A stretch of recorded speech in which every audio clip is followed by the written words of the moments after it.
Copiou, parente? Os destaques de Brasília na vida dos índios e dos povos da floresta. Informação do ISA, Instituto Socioambiental. Olá, eu sou o Eric Mota e você ouve agora o Copiou Parente, o primeiro podcast feito para povos indígenas e povos da floresta no Brasil. Nessa semana, os povos indígenas conseguiram uma vitória parcial, mas importante, na Câmara dos Deputados. Você deve se lembrar que na semana passada, o assessor jurídico da APIB, a Articulação dos Povos Indígenas do Brasil, o Eloy Terena, trouxe informações para a gente sobre a PEC do arrendamento que estava prestes a tramitar na Câmara dos Deputados.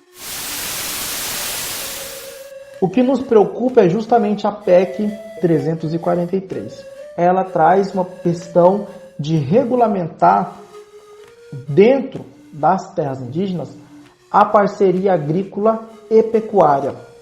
E aí colocando tudo isso também sob a tutela da FUNAI.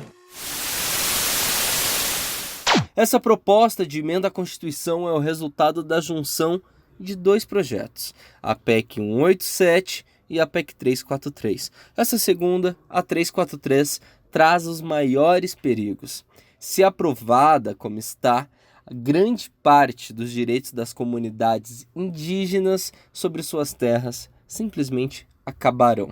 O projeto prevê que até metade de uma determinada terra indígena possa ser arrendada a produtores rurais, sem sequer a participação ou mesmo consulta às populações da área, apenas com a autorização da Fundação Nacional do Índio, a FUNAI. É isso mesmo que você ouviu. Esse projeto coloca os índios sob tutela da FUNAI. A PEC também acaba com a necessidade do Congresso autorizar projetos de mineração ou hidrelétricas nos territórios indígenas, ou seja, abre as portas dessas áreas para mineração e hidrelétricas. Já a outra PEC, a 187, apenas autoriza as populações indígenas a realizar atividades agropecuárias e florestais, o que, por sua vez, já é permitido pela legislação vigente. Os ruralistas tentaram uma manobra para aprovar as duas PECs juntas, apensando, ou seja, juntando a 187 com a 343. Na quarta-feira, isso foi a Comissão de Constituição e Justiça, a CCJ, que avalia justamente se as propostas que passam por lá são ou não são constitucionais. Esse é o primeiro passo para que uma PEC seja aprovada. Diante desse cenário de forte ameaça aos seus direitos, indígenas de 17 etnias diferentes estiveram na terça e na quarta-feira no Congresso Nacional para pressionar os deputados e impedir a votação da PEC do arrendamento. Eva Canoé, representante de Rondônia do Conselho da COIAB, a coordenação das organizações indígenas da Amazônia Brasileira, mandou um áudio aqui para o Copiou Parente, explicando o porquê a COIAB é contra essa PEC. Fala, Eva Canoé. Eu sou Eva Canoé, do povo Canoé de Rondônia, onde nós somos mais de 54 povos diferentes.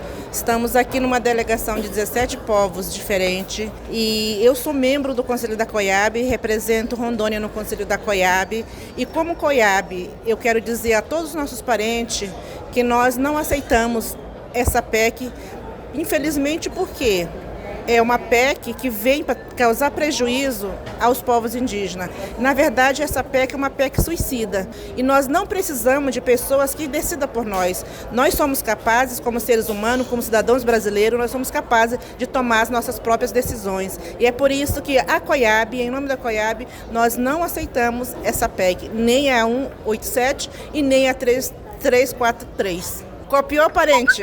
Copiado, Eva. E o presidente da CCJ, Felipe Francischini, do PSL, o mesmo partido do presidente Jair Bolsonaro, estava decidido a votar a PEC do arrendamento ainda na quarta-feira. Mas os povos indígenas estavam dispostos a barrar esse retrocesso. Osana Castro de Oliveira, do povo Puruborá de Rondônia, falou com o Copiou Parente por volta das 5 horas da tarde, mostrando seu espírito de luta. Escuta ela aí. Parente, eu me chamo Osana Castro de Oliveira, sou da etnia Puruborá, de Rondônia. Não devemos deixar aparente sermos enganados por políticos. Nós aqui, tem uma delegação de Rondônia brigando, lutando que essa PEC não seja votada, porque nós não queremos essa PEC do diabo. Copiou, parente? Copiado, Osana. E esse desejo dos povos indígenas de impedir a votação dessa PEC é completamente amparado na Constituição Federal. De acordo com ela, as terras indígenas são bens da União e os índios têm sua posse permanente e usufruto exclusivo de seus recursos naturais. No caso da exploração mineral e hidrelétrica, o texto constitucional prevê a necessidade de regulamentação do tema por lei, consulta às comunidades envolvidas e autorização do Congresso. E ainda garante que, no caso do empreendimento ser aprovado, a partilha dos resultados financeiros seja feita com a comunidade. A Constituição exige ainda que a concessão ou alienação de qualquer área federal de mais de 2.500 hectares também seja precedida de consulta ao Legislativo Federal. E essa PEC, a 343, queria acabar com essa consulta ao Legislativo para qualquer exploração hidrelétrica ou minerária. Foi um dia inteiro de negociações tumultuadas, uma guerra de manobras regimentais entre parlamentares ruralistas e defensores dos direitos indígenas. Muito bate-boca entre os deputados. Só para você ter uma noção, a segurança da Câmara chegou a ser acionada para acalmar os ânimos.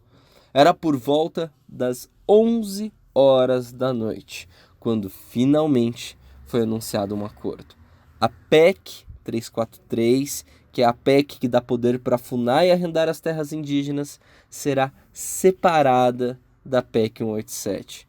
A votação da 187 acontecerá na próxima terça, na CCJ. Já a 343, segundo promessa dos ruralistas e do presidente da CCJ, Felipe Francischini, não mais tramitará nesse ano. Então, na próxima terça-feira, o que deve estar em jogo é um projeto de emenda à Constituição que autoriza as populações indígenas a realizarem atividades agropecuárias ou florestais, o que, por sua vez, já é permitido por lei. A mobilização precisa continuar, pois a qualquer momento os ruralistas podem tentar novas manobras. A deputada federal, Joênia Wapichana, relembrou que a vitória dessa semana só aconteceu graças aos esforços dos indígenas e dos deputados de oposição. Assim que foi fechado o acordo, Joênia foi até os indígenas que estavam no Congresso para dar esse informe. Olha só como foi.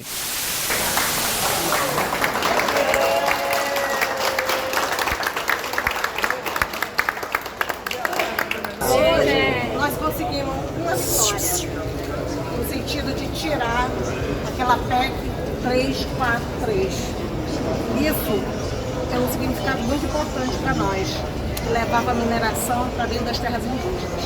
Isso foi graças à pressão e à mobilização indígena e aos nossos deputados que estão aqui.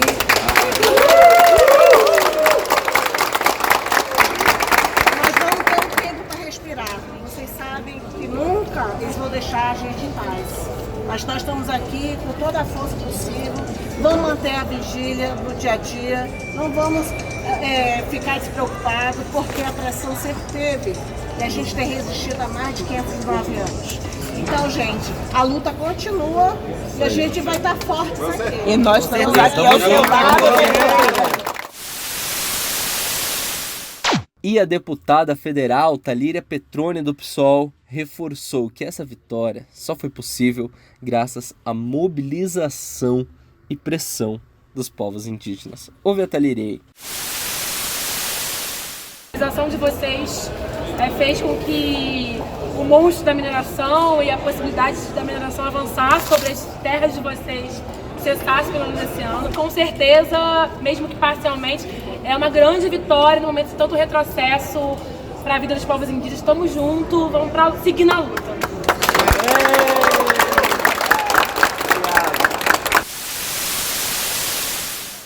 Parabéns a todos os parentes que lutaram por mais de 14 horas dentro da Câmara dos Deputados para conseguir essa vitória.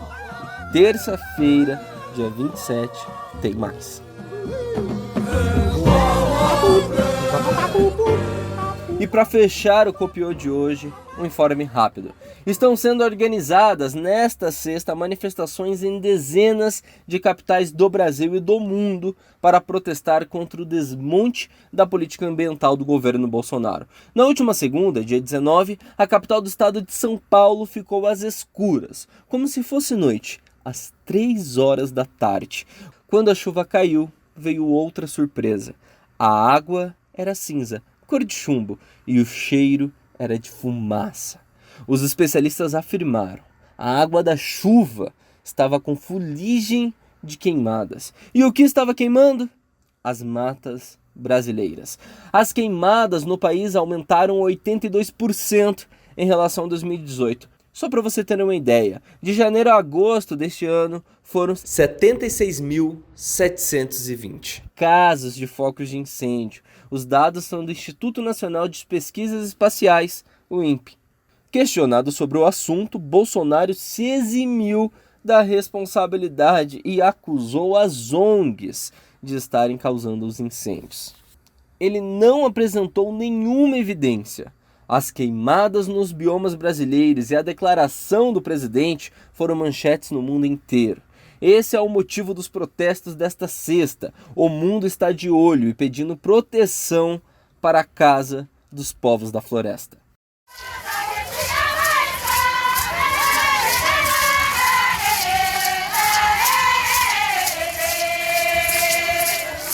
Hoje é sexta-feira, 23 de agosto, e eu sou o Eric Mota. Você acabou de ouvir o Copiou Parente, o primeiro podcast feito para os povos indígenas e povos da floresta no Brasil. O Copiou contou com edição de texto de Oswaldo Braga. Hoje a Letícia Leite está de férias, descansando às margens do Rio Negro, mas semana que vem ela estará de volta e eu retorno para a produção e a edição do programa. Até a próxima. Tchau, tchau. Copiou, parente?